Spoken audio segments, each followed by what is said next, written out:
কেন বন্ধ দালান ঘর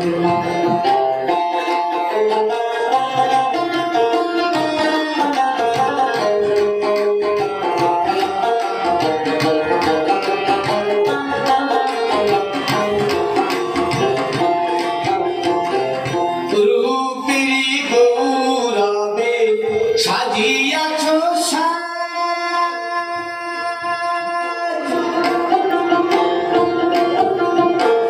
সোনা দানা কত কি আর রাজকী পোশাক যেদিন প্রাণ চলে যাবে সবই পড়ে রবে প্রাণ চলে যাবে সবই পড়ে রবে গায়ে দেবে মার কি নথন প্রেম আমার কেন বন্ধ দালান ঘর একদিন মাটির ভিতরে হবে ঘর প্রেম আমার কেন বন্ধ দালান ঘর প্রেম আমার কেন বন্ধ দালান ঘর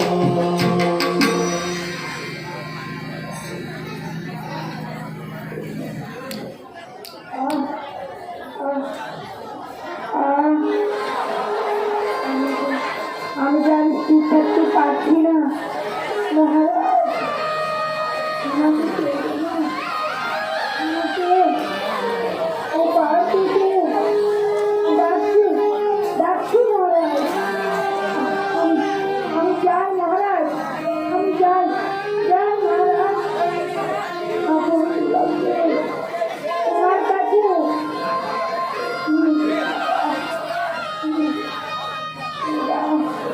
বাবা ভগবান আমার কাছে আয় বাবা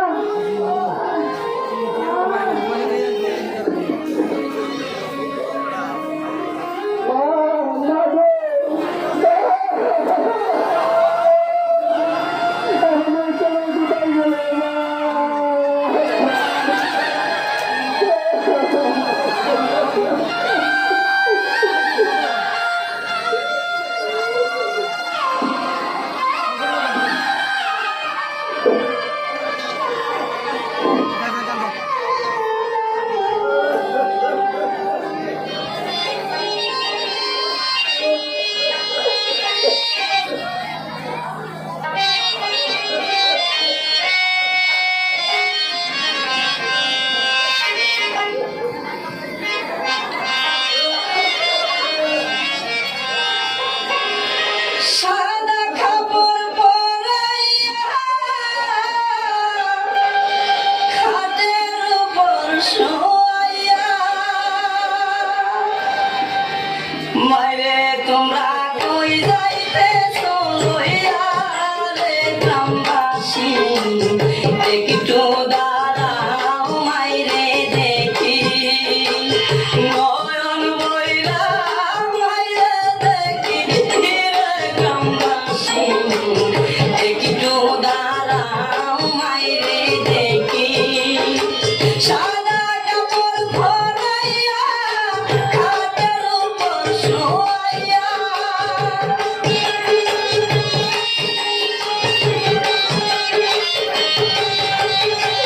সাদা কাপড় পরাইয়া খাটের উপর শোয়াইয়া বাইরে তোমরা কই যাইতেছো লইয়া রে গ্রামবাসী একটু দাঁড়াও মাইরে দেখি নয়ন বইরা মাইরে দেখি রে গ্রামবাসী একটু দাঁড়াও মাইরে দেখি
গ্রামবাসী একটু দাঁড়াও মাইরে দেখি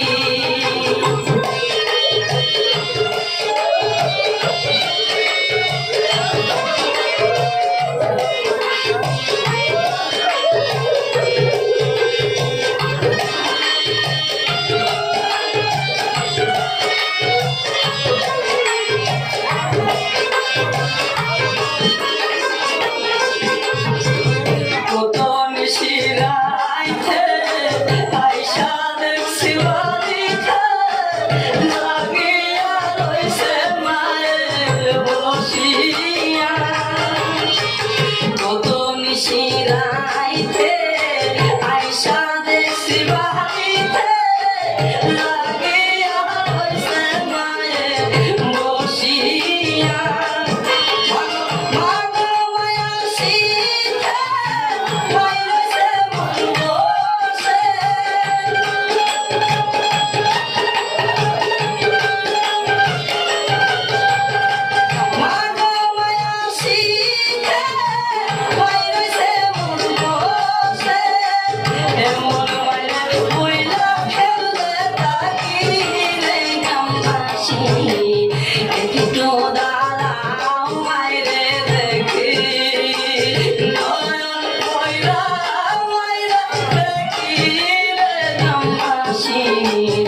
একটু দাঁড়াও মাইরে দেখি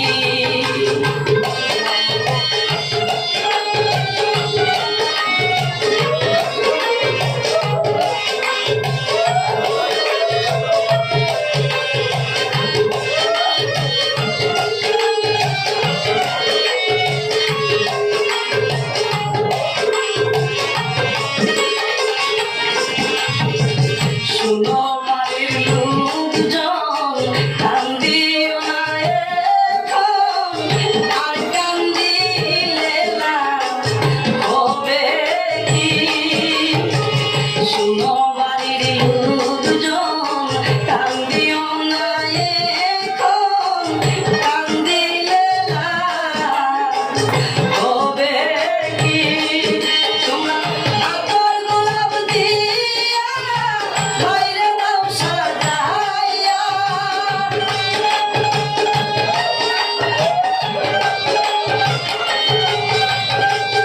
আতর গোলাপ দিয়া বাইরে দাও সাজাইয়া জন্মের মতো দাও দাও বিদায় করি রে গ্রামবাসী একটু দাঁড়াও মাইরে দেখি নয়ন বইরা মাইরে দেখি রে গ্রামবাসী একটু দাঁড়াও মাইরে দেখি সাদা কাপড় পরাইয়া হাতের উপর শুয়াইয়া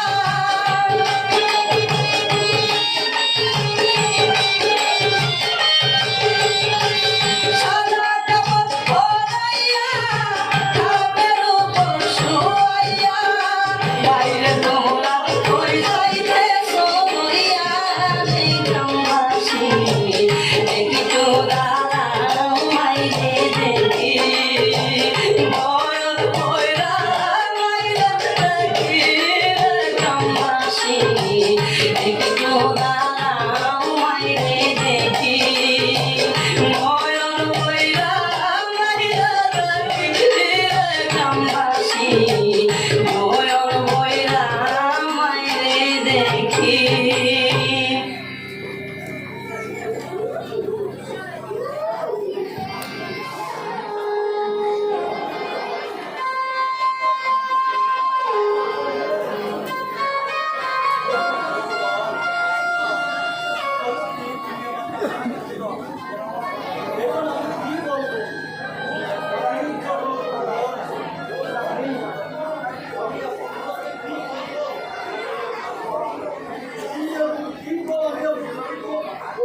সন্তানকে সান্ত্বনা দেবো ভগবান আপনি এই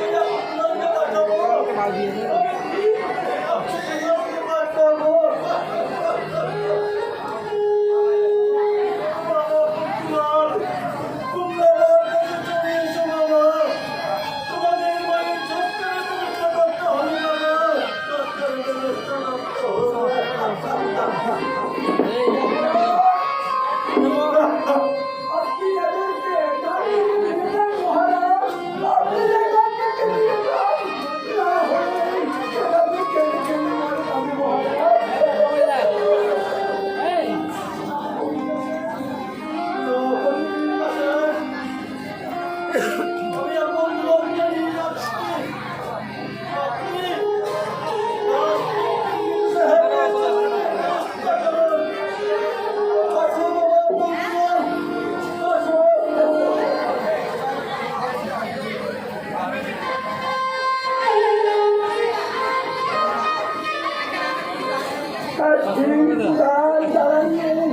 আমি রাস্তায় রাস্তায় ঘুরে বেড়াচ্ছি আর শুধু অন্যের জন্য, কিন্তু দেশের দিন আমাকে আর শুধু অন্য কেউ দেয়নি।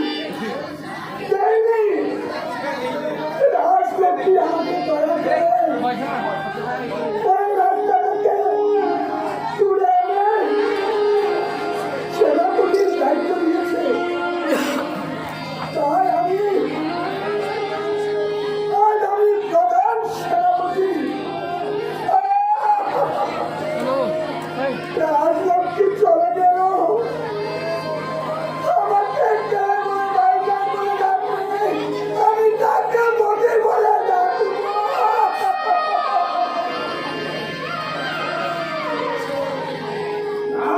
সেনাপতি, তুমি মহারানীর মৃত্যুদেহ স্পষ্ট করতে পারো না। কেন পারবো না মন্ত্রী জান বাহাদুর? তার খারাপ কি? সেনাপতি, তুমি এর অধিকার না, এর অধিকার হচ্ছে আমি বলছি তুমি এখান থেকে চলে যাও। ব্যাস, আমি এখান থেকে সরে যাচ্ছি। তবে জওয়ানগণ, তোমাকে বলে যাচ্ছি মন্ত্রী জান বাহাদুর, তবে একটা কথা স্মরণ রাখো,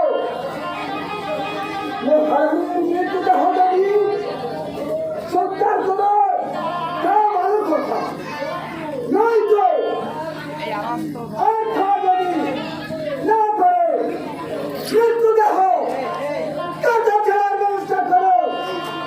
আর পৃথিবীতে সবাই যদি তোমাকে ক্ষমা করে, এই সেনাপতি মীর কাসেম তোমাকে ক্ষমা করবে।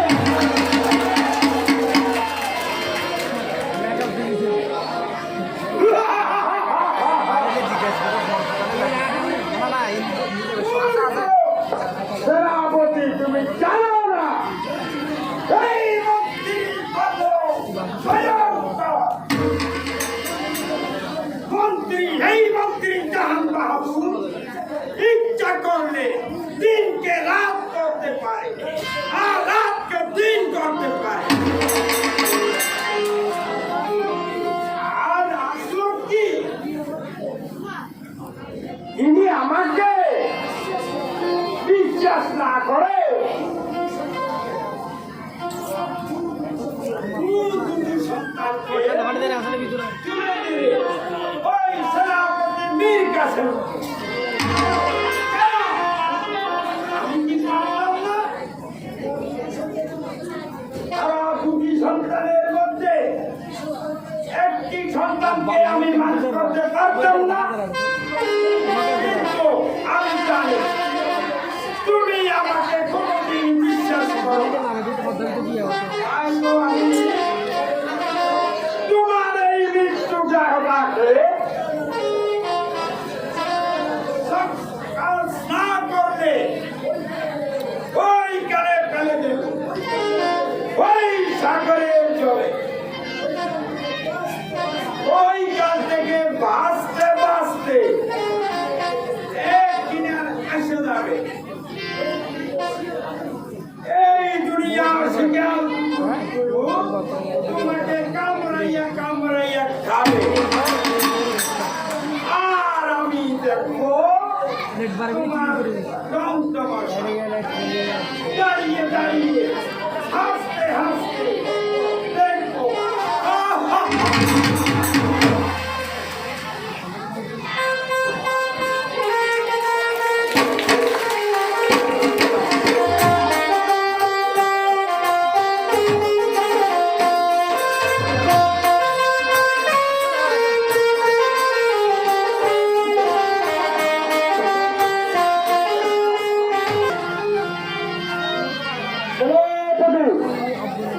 আপনি এখন দুলালকে মাস্টারকে রেখে আসুন আর মাস্টার সাহেবকে বলে দিবেন আপন দুলালকে যেন সুশিক্ষা কে শিক্ষিত করে তোলার? মহারাজ, আপনার দুলারকে এই রাজ্যে ভবিষ্যৎ আপনি না বললেও আমি মহারানী আপনার পালন করব,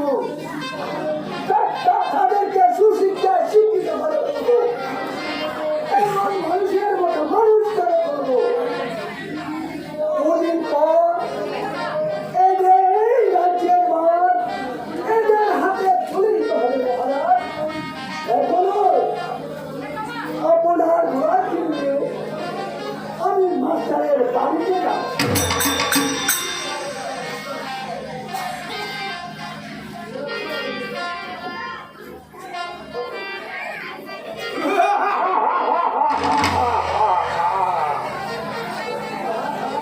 আমার বিজ্ঞ, তোমার নাম কি? বলো পরিচয়।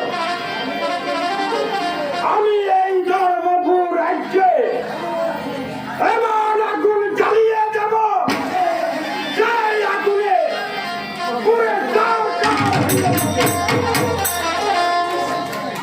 রাজা দুই সন্তান আর রাজা গণপতি।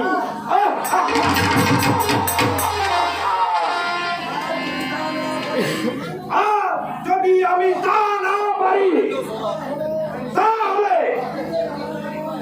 দিগের আমার নাম জান বাহাদুর।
কি করবো মাস্টার সাহেব? রাজখাদ্য নিয়ে সব সময় ব্যস্ত থাকে। তাই আপনার সাথে দেখা করতে পারি না।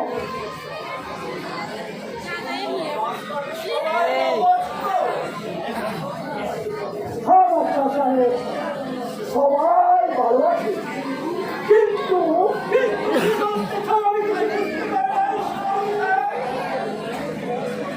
মহারানী রাজলক্ষ্মী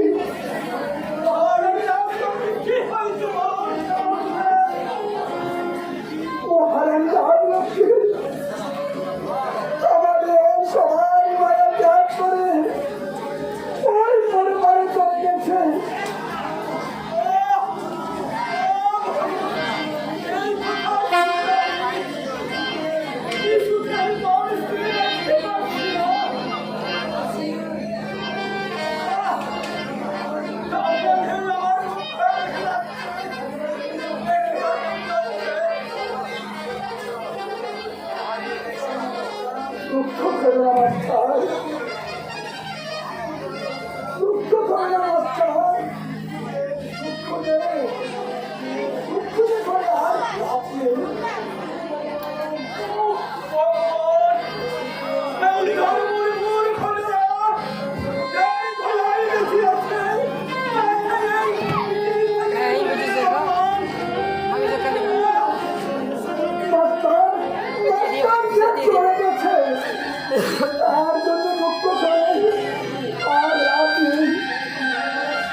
ফুটি কাকা আপনি এখান থেকে গেলে আমরাও চলে যাব।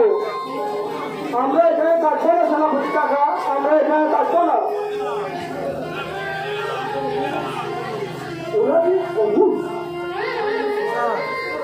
ওরাতে আমাকে ছেড়ে কিছুতেই থাকতে পারি না,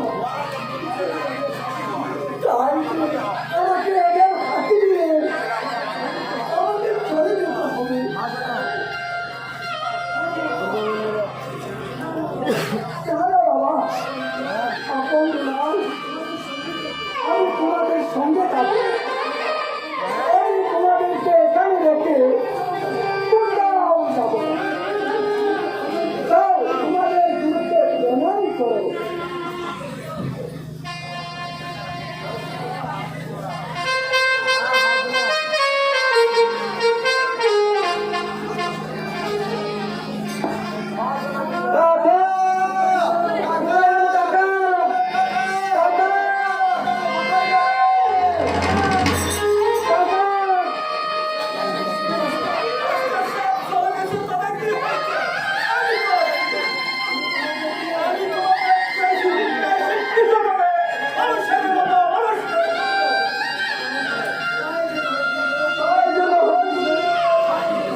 কষ্ট